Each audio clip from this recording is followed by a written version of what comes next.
Wonderful good day, ladies and gentlemen. Precious Metal Summit 2015, and we move on with Midas Gold and Stephen Quin. We already had him here a lot of times, and he's the president and CEO of the company. Stephen. Great. Thank you very much for having me. Yeah, pleasure to have you back again here. Great. Thank you. So how was 2015 for you?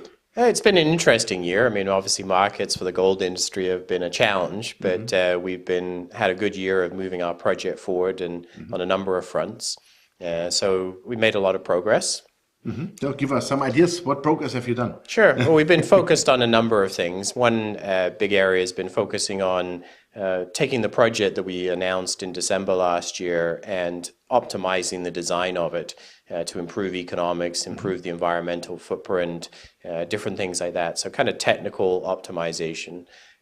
We've also been completing our baseline environmental work and ready to file our permit application, and then getting our permit application ready to file.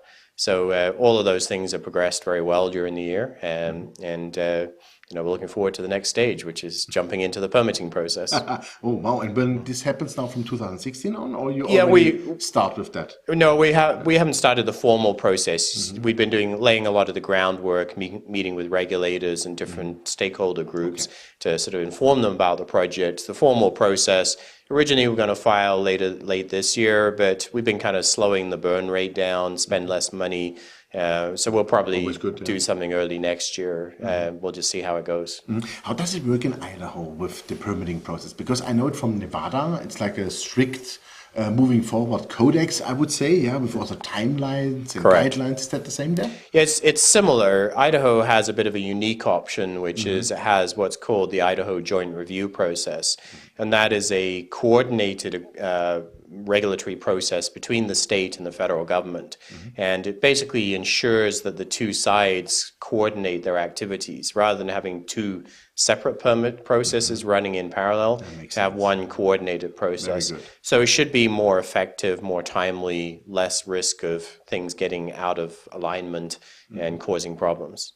Fantastic. So what are then the targets for 2016? What do you want to achieve? And even more important, how much money is still in the bank? So are you safe for 2016? Because in those markets, we all know it, money is key for the longer term success. Yes, absolutely. So no, we, the principal objective for 2016 would be to get into the permitting process and start moving through that. As we advance through that, obviously you spend money. We had about $7 million US in the bank from a financing we did earlier in the spring.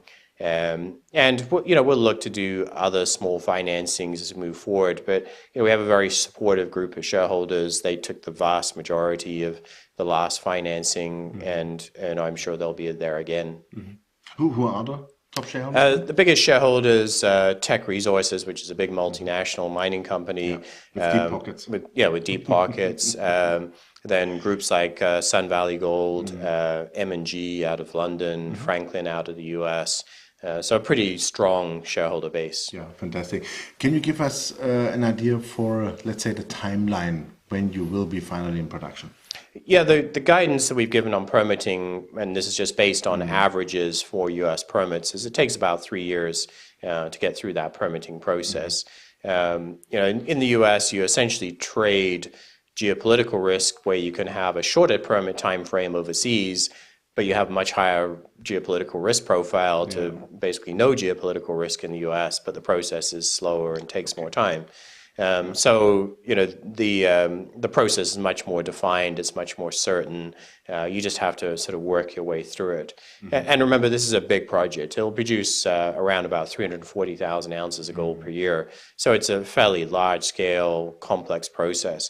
If it was in production today, it'd be the fourth biggest gold mine in the U.S. It's a pretty sizable project, and that takes more time to get through the permitting process. And then it'll take about 2.5 years to build the mine.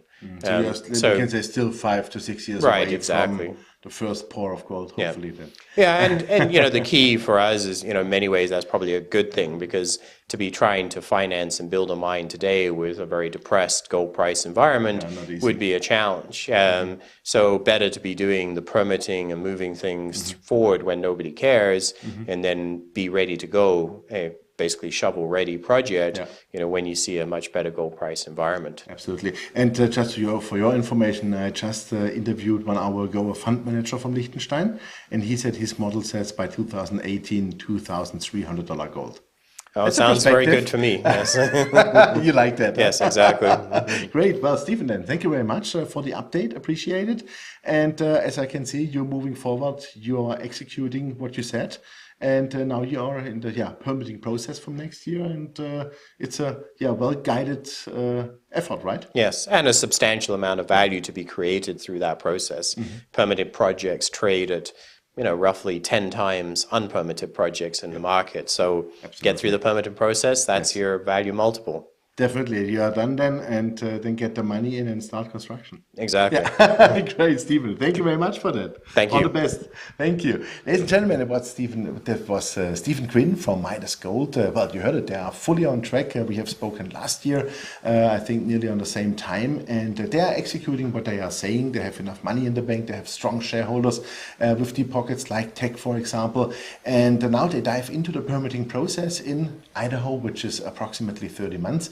And he is de-risking the project step by step, and hopefully by 2020 we will see a real large gold mine there. And actually, as he said, it would be by today's standards the 4th largest gold mine in the US. So maybe by then it will be even larger. And with a higher gold price, the project even looks much more viable. Thanks for watching us. Bye bye from Zurich.